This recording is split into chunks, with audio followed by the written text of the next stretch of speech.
experience is the experiment. I'll do this. Don't mind if you tell me.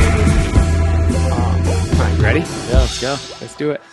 Today's guest hails from musical royalty and has since made a name for himself that is completely his own, keeping the rock and roll alive with his flavor of pop punk and grunge. Please welcome today's guest, Jagger Henry. What up, Welcome. everybody? Welcome, brother. Like, which camera do I look at? Hello. All the Thank you for cameras. having me. Thank you for coming, man. I'm so glad we Cool, got to make man. this happen. Yeah, first podcast. So it's truly cool. Well, I appreciate you coming on mine for your first one. Thank you. And we were just talking, and your buddy's here, who's also your bass player. Yeah. So Lucas over there. shout out to Lucas. Lucas, it was, right? Yeah. Beautiful. So we were talking about before.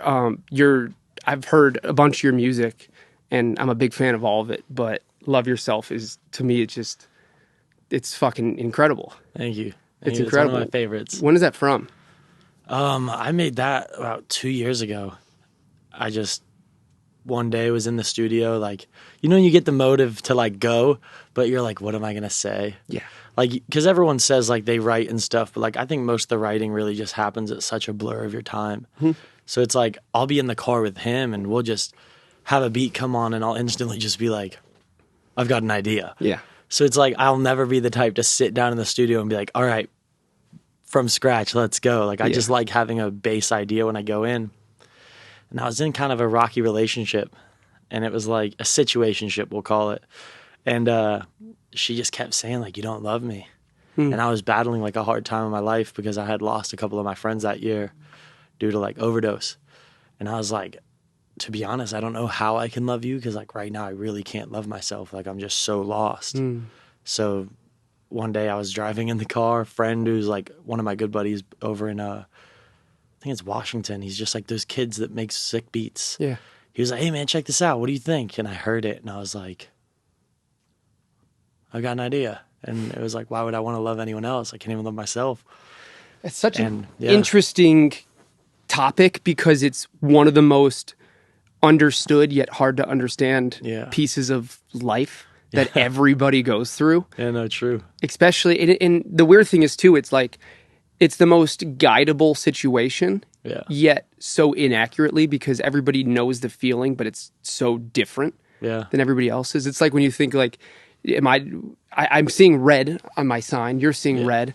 Are we seeing the same red? There's no way to ever understand it, but I can explain what it is to you from my perspective. And it's just, it's so weirdly interesting. But yet when I heard the song, it like conveyed very similarly to how you're talking about it, which I guess at the end of the day, you can try to do that as much as you want, but everybody's going to have their own thought process behind it. And it was one of those weird ones too, because it was like the drums on it were great. They were, the kid's so talented, but it was like I wanted to like, you know, put somebody on it. So I was like, I want it to sound cool. I want it to sound heavier.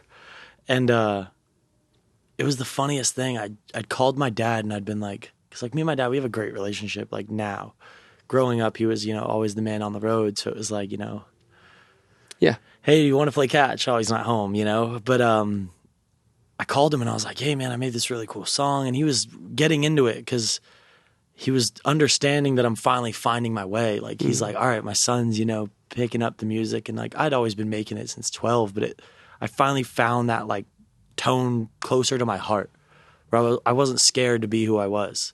Because there was a lot of days where I was like, you know, I'd go out with my friends and just hide the true me. I feel and he was like, oh, well, I'm actually in the studio with Ray Luzier, the drummer for Korn. Yeah. He was like, we should just track his drums on it.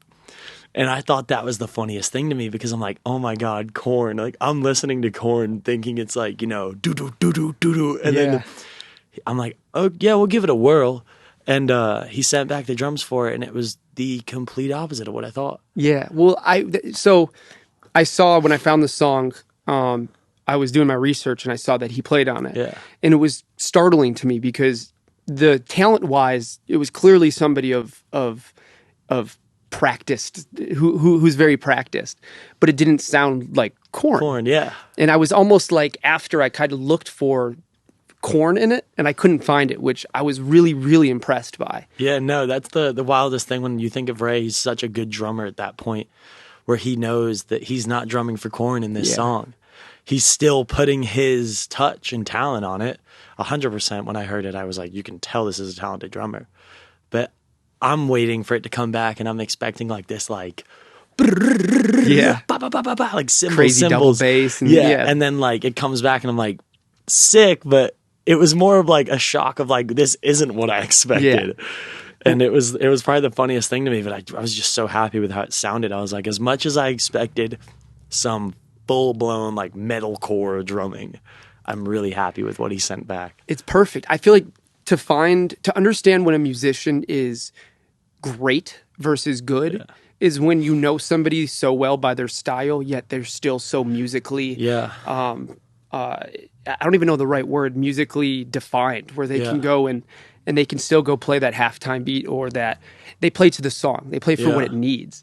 To me, that's just the coolest thing. That's like with like producers too. Like, for example, Bardo. Yeah. Like Bardo plays you a track, you know he made it. Yeah. There's like this signature they leave on it. Omer Fetty, great producer. You know, that's definitely one producer I plan to work with in the future if ever possible. That would be phenomenal. We were listening to the new Youngblood album when it came out, and instantly the song came on. I was like, Omer. Yeah. Just by the beginning, 3 seconds in the song, that's Omer. Checked up the stats, yeah, it's Omer. What's crazy is that ability as a producer to meld to the situation it's why I love producing. I love going in the room and understanding that I'm here because I'm good at something. Yeah. But I'm also here because I need to help this person's internal dialogue become auditory, become 100% givable. It's very weird, but it's part of the puzzle of it that's so fun. But it's also what makes it so much cooler, because I think growing up I was like, oh, anyone can make a beat. Mm-hmm. And then you get to that age where it's like, all right, not everyone can make a beat. Yeah. And then you get to that next step where it's like, okay, they can make beats, but they can make beauty. Yes. And you see the true difference in everyone's talent. Like, I think when musicians get to that point in their career where they really understand that it's not just a beat and lyrics, it's art. There's so much like deeper meaning into making music. Like, that's why it's like, I love all genres, but it's like, I see some artists now go out and they do their thing, and you can tell they're just trying to make a hit. Yeah. And it's like, dude, just make art. And enjoy it too. Because I think when you're trying so hard like that, it's really tough to enjoy. It's like if you're riding a bike and you have mountains on both sides of you, and you're staring at that little yellow line in front of you with all your might, you're missing out on the reason you're on this ride. Yeah. You know? And kind of, so you were talking before about Mod's son, and it made something pop into my head. My first session in LA was with Mod. Okay. And fire. I was a wannabe engineer, and he taught me how to engineer on the spot. And I've told this a million times in here, so if you've heard it, I'm sorry. But he taught me how to engineer on the spot because his engineer didn't come, me and my buddy Jake. And I watched him go from this, he walked in there and you can tell he knew what he wanted. And then you saw him reset and go, wait, I'm going to do this right now. And he just started going off the cuff. And it was like the first time I saw somebody make art in real time. And there's something about that is so much, it will always be conveyed as more genuine. Yeah, no, I think when you actually just kind of let something flow other than trying, like, you'll be actually shocked with what happens. And it's like, I've even had, the wake up call where I had that time in my life pretty recently where I was, oh, when's it going to happen? When's this going to happen? And I had to really set back and realize, and I had someone who was pretty up there in the industry kind of pull me aside and tell me, stop trying to do this and just do you. Yeah. Because if you just try to connect with people, you're not connecting with people. But when you're connecting with people, you are connecting with people. Yeah. Well, and so part of the reason I have this podcast is I'm obsessed with people who are obsessed with what they do. And for me, the medium that I connect with the most is music. Yeah. And when I see somebody, I've had so many people on here that I get to see different beginnings for people and what kind of is the impetus for them going to their career and what roadblocks were there. And someone like you, and I don't want to harp on this and I don't want to talk about it too much because it's not why you're here, but like you clearly come from a place where there's a level of success that you have to, I'm sure in the back of your mind, you feel like you need to connect with. And when I heard your music, it made me so happy to hear that it sounded like somebody who I wanted to know and not somebody that I already know. And to me, that is somebody who loves what they do. And when you love what you do so much, you want it to be successful. Yeah. And then you get into that situation of you're trying to be successful and you forget that feeling of being 15 and just playing the instrument or singing. Or you're just going to soccer practice and having fun. Exactly. When I read in one of the interviews that you did is that your voice is your instrument. Yeah. And that's how you explained it. And I think that is what it takes to make it. It's not the social media. It's not all these other things. It's having something that you're so in love with and working so hard to better it and better it. It's like somebody who's obsessed with cars. When they put enough energy into it, they know how to fix it and make it better and tune it, and they know what to look for. And you're using your voice as that. And to me, that's as inspiring as it gets. Yeah, no, growing up with the background, you know, I always joke like, oh, you know, I wish I wasn't there. But it's like I'm obviously joking at that point because truly grateful for, you know, who was in my family and who is in my family. It's always been there. And growing up making music, you always have the criticism. Yeah. It's like, you know, I have a lot of articles. When I drop my music, the one thing that like used to bother me the most was it was never Jagger Henry drops Hate Me or Love Yourself or Wake Me Up. It was John Bonham's grandson releases pop punk track. Yeah. And I'm like, at first I used to be so bothered. I'm like, oh, you know, I did so much by like, you know, changing my name for the art and stuff like that. Henry's your middle name? Yeah. And it was my grandfather's middle name. So I kind of just was like, how can I take away the name without ever really taking away the name? And how it happened with that was one day I just kind of thought, I was making music and I was like, I'm ready to put some stuff out. My friend's like, well, what are you going to do? Jagger Bonham? Or are you going to have like a band name? And I was like, well, I love my name. Like Jagger, like growing up, if I went into a room and shook somebody's hand, they were like, your name's Jagger? Yeah. What? No way. You're born to be this, you know? And I just kind of said like, I'd rather people find me for my music than my name. Absolutely. And it's so much cooler when I heard someone say this to me once after a show. They're like, damn, dude, I've been listening to you for a while. And all this and that. And, you know, I connect with your music. I feel you. But I didn't know you were related to so-and-so. And that was like the coolest thing to me because it was like, I've always grown up with the people saying, oh, you're so-and-so's kid. Let me see your music, you know? And it was just, that's how it happened. I kind of just took my last name, put Henry there and was like, find me for me, not the music and background and stuff. What's cool is if you are the most accurate version of yourself, that's how you help a legacy the most, is by somebody going, wow, I fucking love this artist. Then they go in and some kid who's never going to know who your grandpa is and just isn't in that world, or your dad or whoever it is, finds them through you. Yeah. Like, that's so cool too, is like, if you want this badly enough and you work hard enough for it, the legacy flips sides. Yeah, and it's something that you get to go help a new generation find new music because of what you're doing. And like, the grass is always greener around the other side. And I've had people on here who had such stupid, ridiculous success as a influencer. And their whole goal forever was to be a musician. But once they make it as a musician, it's like, oh, look at the influencer doing music. Yeah. And I'm a big fan of the concept of everybody's got a first job. And however many first jobs it is. And I think that goes also with everybody's got a specific childhood. Everybody has somebody in their family or doesn't. And it's like, everything should be allowed to be a starting point versus who you are. Yeah. It's like, you look at like Jaden Hossler. He's doing an amazing job. Yeah. He's killing it and he sounds great and he's working hard. Voice, yeah. And that's not because he was an influencer. Maybe there's some things there that are great because of that, but that's a great first job that he killed, and now he's using his talents to do what he wants to do. And it's like, to me, that's a hardworking person. Yeah, no, it's funny you say his name too. Recently became good friends with him through the beauty school dropout boys, and we actually all spent New Year's together. Oh, how cool! Which was amazing, and with Bardo and stuff and making music, and. Not that I ever had in the back of my head, like, oh, he's just the influencer. I always knew he was a good artist. I loved his music. Yeah. But watching him work was probably the coolest thing to me because that kid is a perfectionist. Yeah. Like, even for not things that are his parts, Like when I was recording something in the house and he was like, no, like this. Yeah. I'm like, I'm saying that. And he's like, no, you're not. Once you get it, you'll see it. Yeah.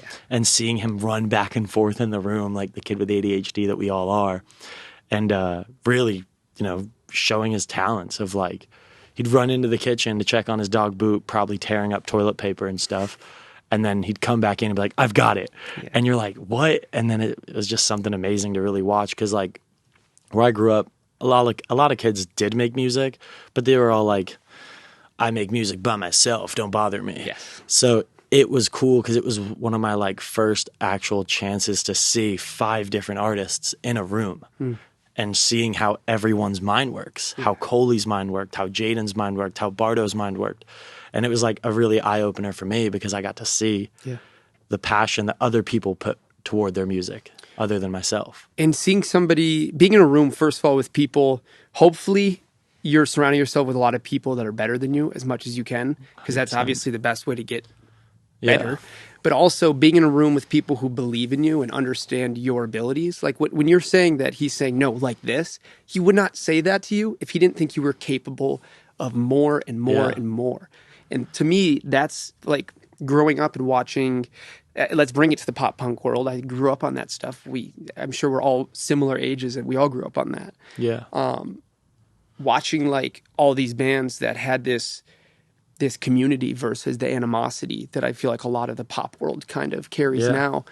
That's how you get better. That's how you form traditions versus singles. That's how you make people want to tell their kids one day about you versus sing one line from your song and that's it.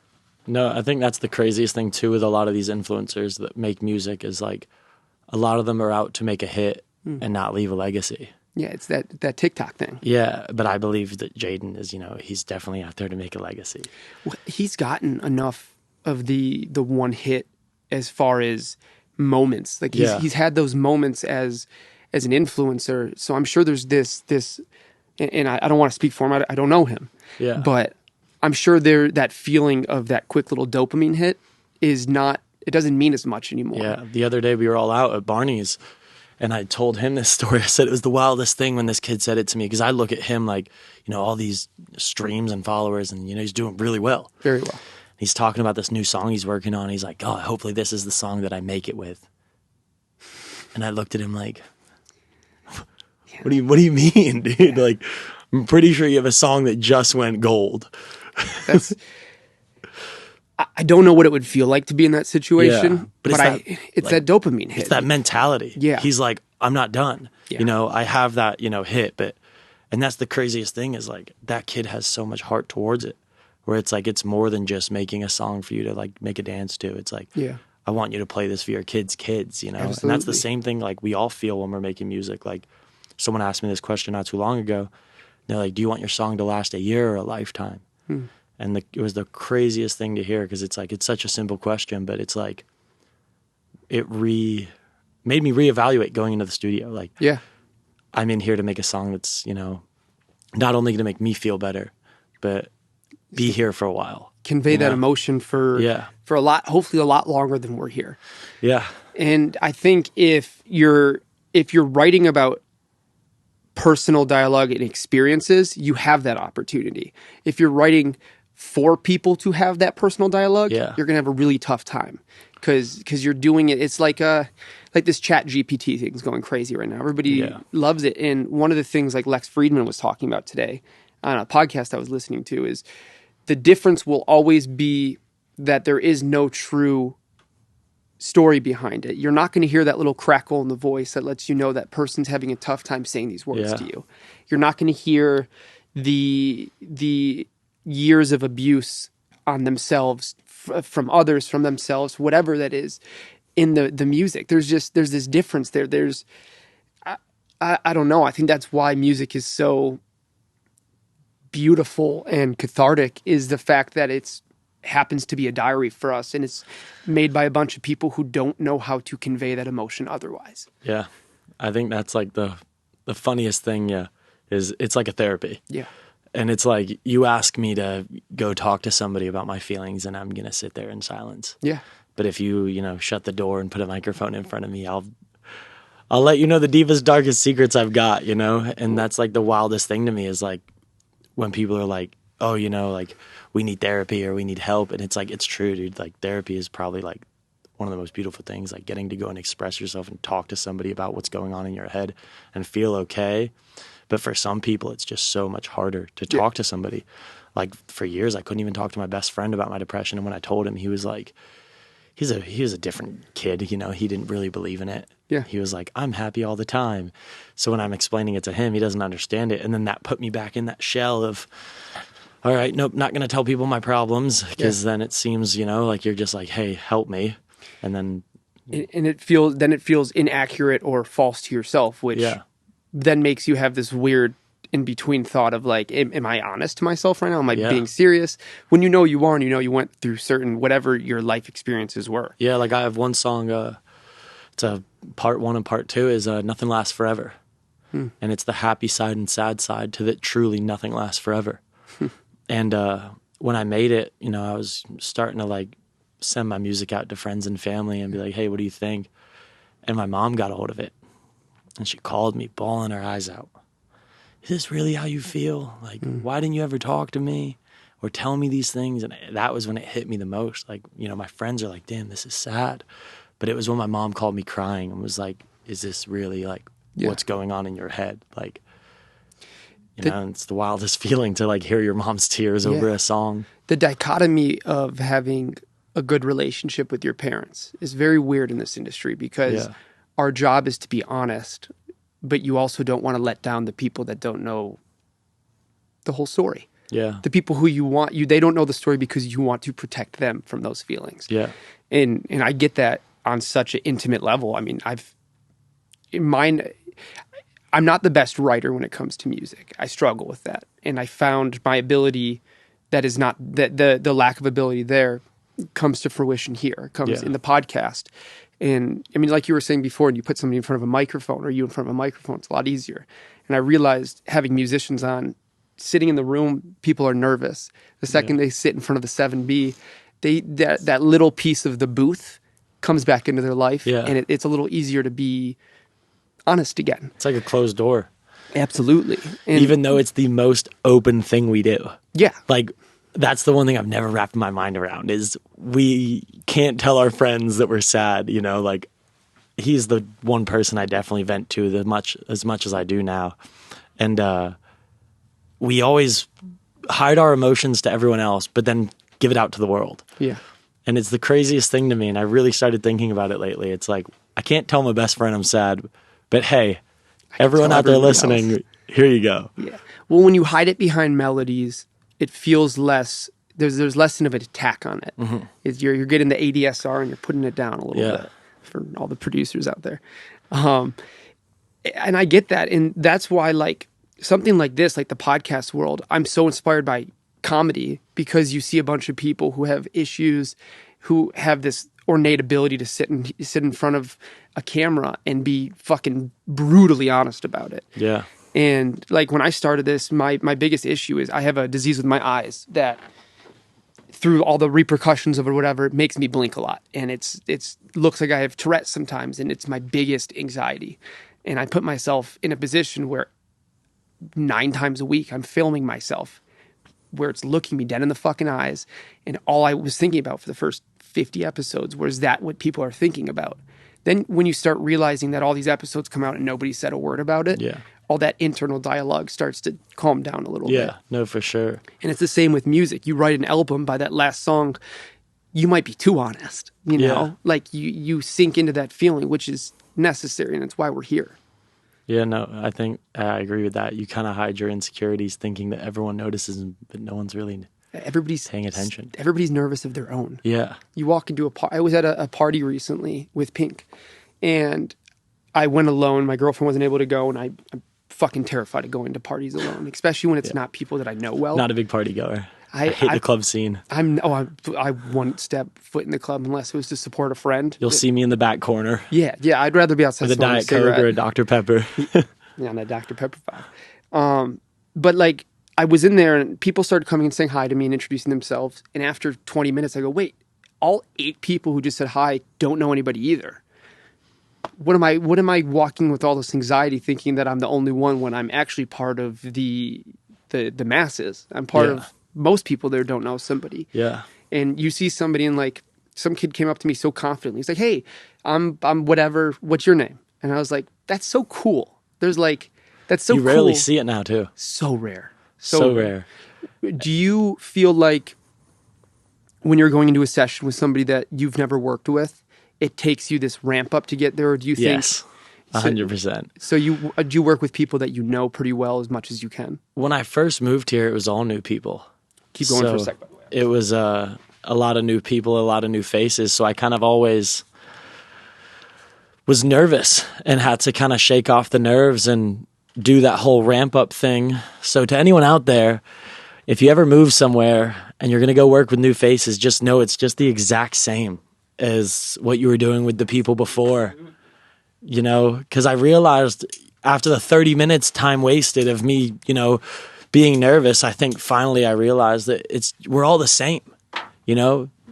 Well, and how many opportunities do people miss in life because they're nervous about what the other person's thinking versus going and saying hello? I know I've missed some. Well, and like you guys were just talking, when you first met, you didn't think that you were going to be the right people to be in each other's lives. And now not only are you in a band, touring together, but you're like showing up to something that is ridiculously vulnerable and you're in full comfortability knowing that he's right there. To me, that's the goal of this. Yeah. If you can fill your industry, your little personal industry with people that make you feel great, you're in the right place. Yeah. I think that's like the craziest thing too with LA and anywhere you kind of move to chase your dream. We all try to surround ourselves with someone who's more important. But at the end goal, not the end goal, but the main goal that I realized is surrounding myself with people who want to win. Because if you go like, obviously, you know, we want to see the best artists, be with the best artists, work with the best artists. But if you just chase that, you're going to lose so many opportunities to meet some of the greatest friends and people in your life. Who will make you the best artist. Because then you're going to come off as this person as like, oh, they just want to be around, you know, the cooler person. Yeah. And it's like, that's what people miss out on is like, you know, when I met Coley, I had just played Viper Room. And I'm, you know, with them, walk out.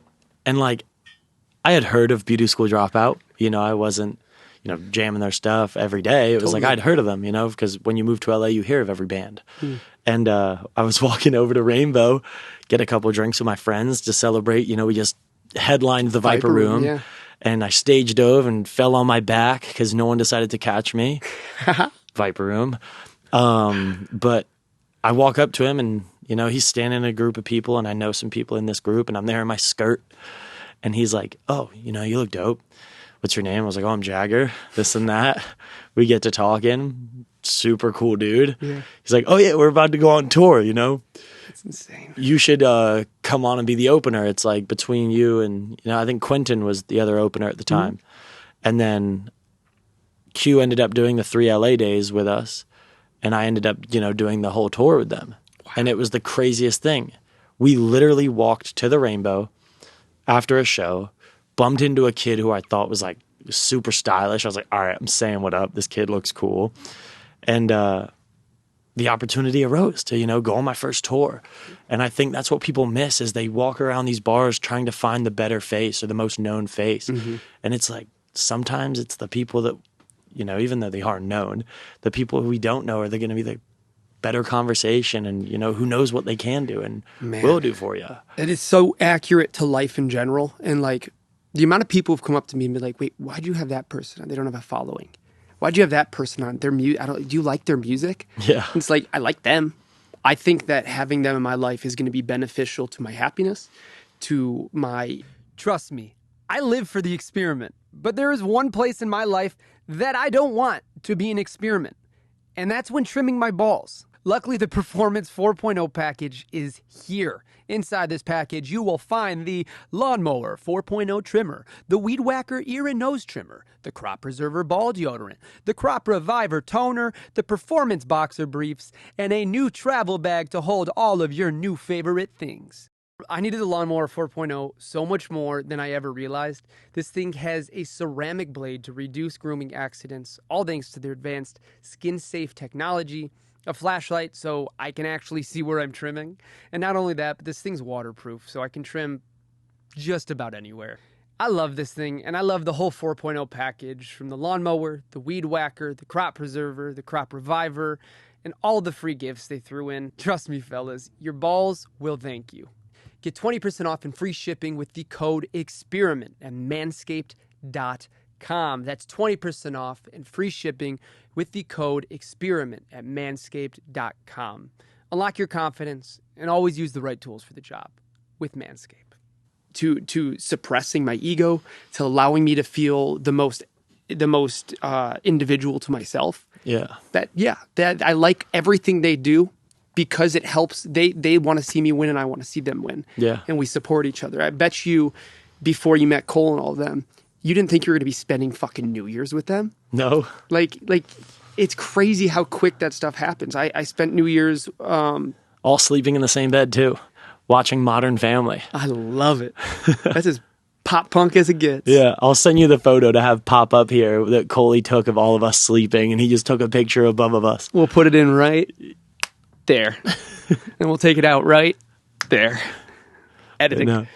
So what are you working on right now that's making you kind of have that same feeling where you feel like you're being an accurate version of yourself and you're telling a story that you want to be able to listen back on and remind yourself of?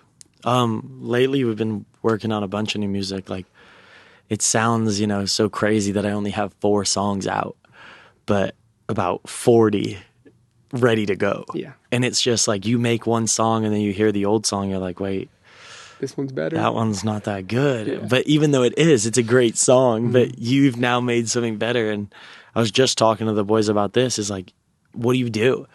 And it's like, end of the day, when you made that song, it was good and it is good and you should still put it out. But it happens, unfortunately. We hear something. Like right now, I had a couple people drop some comments on one of my posts one day, being like, oh, freak show, loser, why is he dressing like this? Because a lot of my friends didn't know the true me back home in Florida. They didn't know the kid that was sitting in his room like, why can't I go out like this? Why am I so scared to dress like myself? And then when I do, wearing my skirts, wearing my makeup, and actually being true, they're like, whoa, dude, freak show, loser. And it's like, I was telling him, like, dude, these people are just saying this stuff, and I don't know why. And it just kind of happened in the car, too. We were working on a track idea, and I thought, why not talk about it? And that's how we started this new song that should be dropping soon called Freak Show. Fuck yeah. And we really do talk about the fact that it's like, I'm proud to be a freak show. If you're out there and you feel like you don't fit in or you feel different to everyone else, I promise you fit in more than them, because they're dressing to just like fit in with society more than be themselves. So if you're the opposite of what society is, you fit in way more because you're yourself. I guarantee there's more people coming up to you going, yo, I love the way you dress, than all of them. And not only that, I feel bad for them. Yeah. That's a tough life, feeling like you have to fit a mold that isn't true to yourself forever. Yeah. And there's so many people who are going to forever live in the image their parents want them to be, or their friends, or what they think their friends want them to be. I think that's like the deepest part of it too, is parents. We're all scared of what our mom and dad or our grandma is going to think, because... Well, definitely back in my dad's day, people were dressing pretty cool. But, Totally. Some families, they come from that strict, like, upbringing. Like, I remember on tour, we had multiple people come up to us, like, how are you comfortable wearing a skirt? I wish I could do that. How do you wear eyeliner and lipstick? I wish I could do that. And I would say to them, why don't you? And they're like, oh, well, I don't know what this person will say. If that person has something to say about what makes you happy, I'm sorry, dude, if it hurts, that person probably shouldn't be your friend. 100%. Like, and hopefully they find the ability, and if they are wearing what they want to wear and it looks like the mundane, great. You do you. And I think if you can wake up and leave the house with a confidence knowing that you're at least proud of the way you feel, I don't know if there's anything more comforting than that. Yeah, no. And I don't think you're going to make and act the way you need to act if you don't feel comfortable in your skin. Yeah. And it's like, although whenever I leave the house, I do feel comfortable. The coolest saying someone said to me is uncomfortable is the new comfortable. Yeah. You know? Kind of dive into the friction a little bit. Like, being an artist, you know, we all do love attention. If any artist is out there saying, no, I'm not always looking for attention, you're lying. Yeah. We all do love it. And that's why we like, you know, dress our certain styles. It's because how we feel. And we're like, artists spread art through more than just music. Totally. It's how we dress, how we look, how we act, our emotions, our persona. And I love when I notice, like, you know, I go to the mall and I'll be walking around and people are like, what is this kid got on? And it's like, as much as it's funny to me, like, I love it because it's like, I'm dressing myself. Yeah. And it's like, you know, if it has a couple people look my way, you know, so be it. And cool. It's actually probably the most advertisement I've ever had. Yeah. Like way more than billboards, posters, stickers, Instagram ads. People come up to me, you're an artist. How do I find your music? Well, when they see you wearing what you're wearing yeah. in regular day where you're not there to wear a persona. You're there just because you're living life and you have to do your fucking daily tasks. That's honest. Yeah. And I don't think people need to dress the same every day either. Dress the way that you want to feel. I feel like the way I look at clothing, it's a beacon. It's a light beacon. You want to attract the people that want to feel similarly to you. Or it's at words. Least, yeah, it's huge. And like you were saying, Cole found you because of the way you're dressed. Yeah. That's how he first found you. Yeah, saw me at the Rainbow and was just like, oh, and that really cool. That was a really, really good magnet to find somebody that had a similar mindset and wanted life in a similar fashion to you. And that's just based off how you dress. And then he happened to find out too that you're a great musician and you guys work well together. And it's just, I think it's a job. It's something that I don't think it's for everybody, because I don't think everybody has the right situations in their life yet to understand who they are fully. And I think there's a whole thing about stages for me it's stairs. You're just getting to the place where you finally feel comfortable. But like, I don't know, I feel like there's a job in this to allow people to see what they are able to do with their life. Yeah. And like the grass is always greener, and your childhood, if anything, should just show you that the crazy, amazing things in life are possible. Yeah. And it's the funniest thing too, like being with who my dad is. Mm-hmm.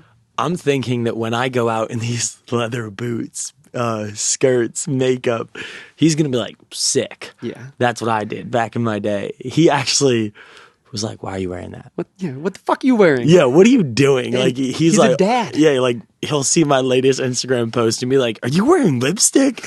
And it's the funniest thing, because everyone's like, isn't your dad a rock star? Like, blah, blah, blah, this and that. And it's like, you know, you look up pictures of him back in the day, you know, when he had hair. Mm-hmm. He was definitely a rock star in his snakeskin pants and all that. But you look at him now and it's like, he's still, you know, one of the greatest drummers in my opinion. But it's different when you're a father. You're seeing your son do this. Absolutely. And you're like, what is my son doing? And especially with how generations change and how time changes, it becomes such a different thing, and like how people see their kids compared to just other people. Absolutely. Well, it's always this step away. It's always like, I think for the first time, we're in a generation where it's a clash of everything came together. Yeah. There was less new and more just combining the pieces of influence that you like and making your own version of that. Yeah. And like everybody's got their thing. And to me that's true creativity. Mm-hmm. That's somebody being authentic. And like I look like I'm fucking straight out of the 70s, and people tell me it. I love it though. All that often. But you like look sick. But my inspirations weren't even that. It was just I saw clothes that I liked. Yeah. And the music is definitely a huge inspiration for me too, but it's, I don't know, you find the thing that when you walk out the door, you have the biggest smile you possibly can. Yeah. Life is hard enough. If you can set up all the pieces that are in your favor to go the way you want and really put the pieces that you have control over, path of least friction. Yeah, I think kind of being yourself is just more of like a way of words. Like how you dress, like I can tell. I'm not always correct, but I can tell normally how someone's going to act or be by how they're dressed, you know? Yeah. You see a man in like a perfectly ironed business suit, clean shave, hair combed. you know he's going to be very professional, shake your hand and ask you, you know, about the weather and politics. But then you see some guy who's like more laid back, maybe wearing a sports jersey, you know he's going to be some cool dude who's like, you know, maybe down to party, but he wants a beer. Yeah, and he's trying to watch the next football game like him. And you can kind of see it. It's like the craziest thing that style is words. And like we really show ourselves. Like there's times I could honestly say I don't think that my band's ever seen me without eyeliner. Like I fall asleep with it on, wake up and add more. Like I'm at my gym every morning in eyeliner. And the people always see me and they're like, you know, why don't you wipe it off? And I'm like, this is just who I am. Like every day, 24/7, I love it. Like, well, your answer to them could be, why don't you put some on? Yeah. Same reason. They don't want to, you don't want to. Yeah. And that's the best part is you don't fucking have to. Exactly. You can do whatever you want, and whatever makes your whole day feel good is how you should go. Yeah. You know, like the best feeling is when you put on an outfit and you look in the mirror and like in the most, you know, non-conceited way, you're like, I look sick. Yeah. You're like very proud of how you look. One of my favorite things in the world is throwing in headphones, getting high and going to Goodwill and just shopping around. And like that experience of I'm not listening to anybody else. I'm alone. And my only job is to find something that doesn't look like it was something I would wear. And how do I put that on in a way that that is creative for me? I love that feeling. It's like fucking Legos. Yeah. You're just building whatever the fuck you want out of these pieces of your life that you're kind of grabbing as you go. And you just got to use this internal filter. And I think the best is when you take things that would never normally go together. Yeah. Like I remember always being like, you know, this has got to match this. And then one day, I think it was Romeo Beckham. I saw him out on Instagram on like a post and he was wearing like dark green pants with like a blue jacket, red shirt. And I was like, none of this makes sense. Yeah. But it looks so cool. And that's when I kind of just started like, I mainly wear black, white, red. But I started seeing that and just being like, all right, I'm going to throw this with this and this with this. Yeah. And it's something you'd never think would make sense. And then you put it on, you're like, sick. Well, this is cool. And it's, you look at people you grew up with and you watch them 12 years later wearing the same clothes with the same unhappy face. And it's just this weird feeling of like, so, like I've had people say like, you didn't dress like that when you were a kid. I was like, yeah, well, I was also a fucking undeveloped little 13-year-old kid who had a lot of different parts of my life. When people say you didn't dress like that back then. Okay, when my sister was taking me to the mall to get clothes for school, I'm sorry, I couldn't tell my sister, I love you, Jazz, but I couldn't ask you to buy me a skirt or some eyeliner because you would probably think your brother is a little weird. Totally. And it's and it is weird. And that's what's amazing. And the fucking all the shit I wear is weird because it goes against the grain. And to me, that's exciting. That gives me energy, that pumps me up, that makes me feel like when I go into a room and I'm unbelievably self-conscious, I know that I have one part of me that is so accurately me that I don't have to explain. Yeah, and I hate when people say, like, you didn't dress like that a year ago or 2 years ago. And it's like, I truly believe that every day of our lives, we're becoming our true colors and our true self. You know, like, I'm still not at full form. 100% I'm not, you know? And it's for a good example, you know, one of the biggest artists in the industry right now, you know, Machine Gun Kelly. You look up a video of him a year ago, he's in a bandana, skinny jeans, rapping. Yeah. And now, or probably 2 years ago now, but he's got spiky everything. Now he's spiky and pink and, you know, rock star. And people say, oh, he wasn't doing that a year ago. And it's like, he was though. Well, he was also a different version of him. Yeah. Like, I think there is a lot of me that is not the same as I was when I was 10. And I mean that like physically, mentally, there's pieces there that are not the same. I'm not the same person. And if I was, it'd be a sad fucking life. Yeah, it's not like I'm asking people with beards like, oh, you have a beard now? You didn't have a beard. Like, you know, when you were 12. And if you don't have evolution, you're stagnant. Yeah. And that's a sad, boring life. And like, there's a lot of people who are built that can handle that. They can handle it. And if as long as that makes them happy, I hope that they do whatever they want for the rest of their life. But that's not fucking me. It makes me think too. I got one of my best friends. His name's Blaze. Blaze, if you're watching this, I'm so sorry to do this to you. But this kid wears the same pair of shoes with some khaki pants or jeans with a Mets jersey or like It's the New York Jets t-shirt that's been washed 1,000 times. We were roommates in Florida. I would see this kid, rarely do laundry, but it was the same Jets t-shirt, dirt green. Washed out. The logo is half gone. Yeah. And he would just, wake up, go to school, come home, order a pie of pizza, go on the balcony, have a cigarette, and then eat his pizza, watch the next football game, go to bed. And he's the one kid I see do it every day, and I've never seen him frown. That's his life, and he loves it. And I'm proud of him for being who he is. And if that's who he is, then so be it. But he's the one kid I see that is just the most plain New York, because he's from the Bronx, just definition of that. And is he a creative person? No, yeah, he's creative in his own way. He's just a creative kid, but he's like the classic New York. Eats pizza, smokes cigarettes, goes out drinking with his friends, works construction, and then goes home. And he's happy. Yeah, he is. He's a very happy kid. See, to me, that's amazing. And there's days where I envy that, and I wish that I used to get that. jealous of him because I'd be like, "How are you not sad?"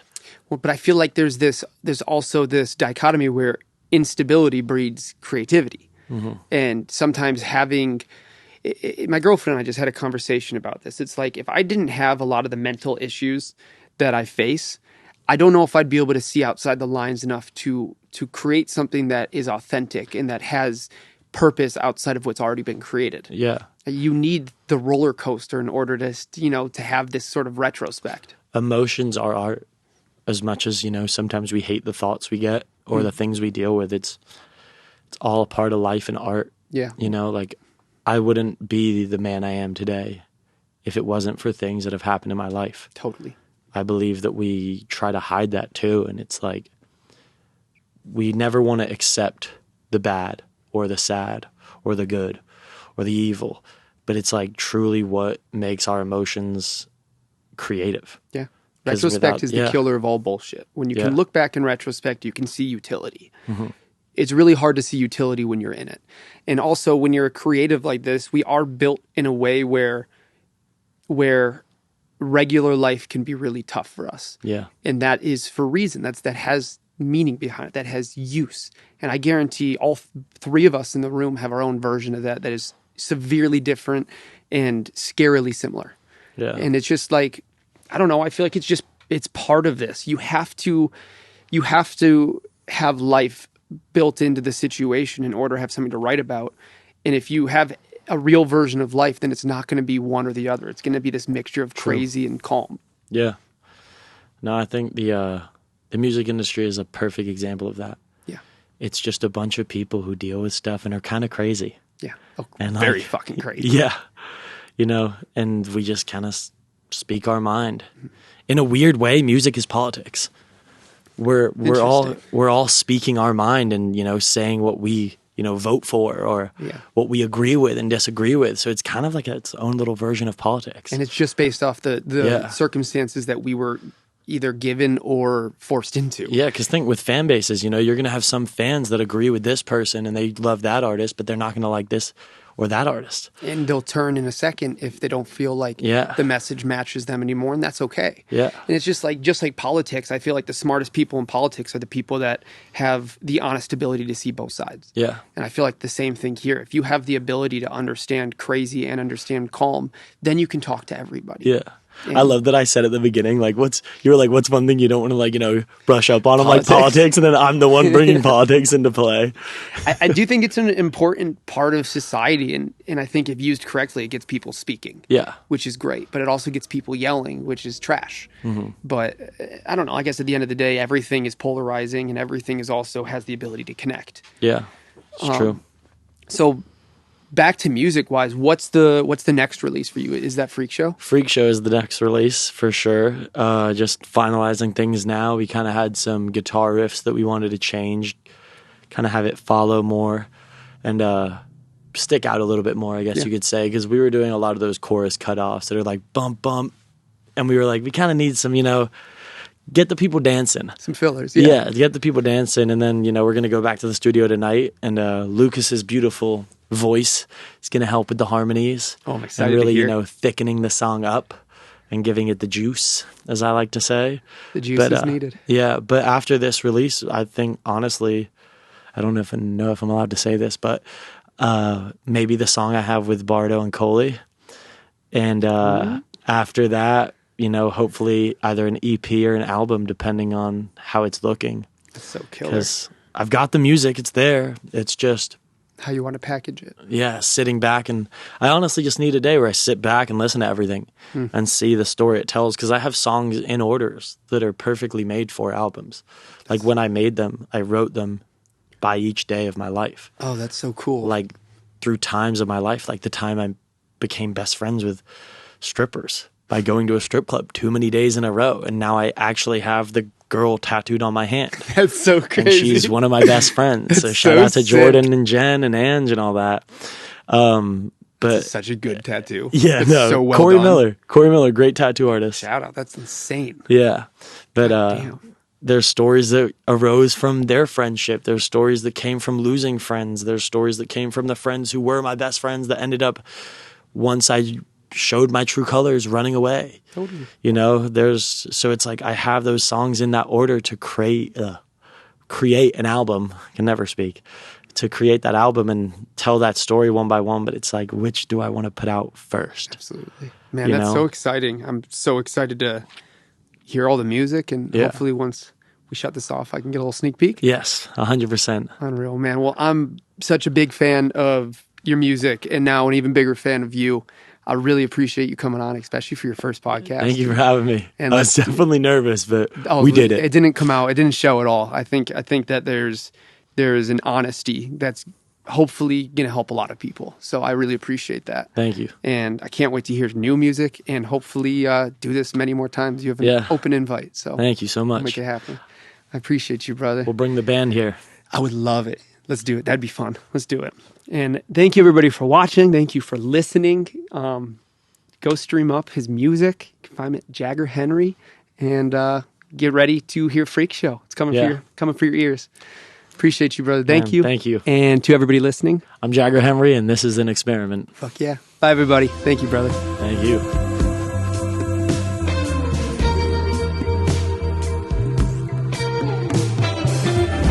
The experience is the experiment.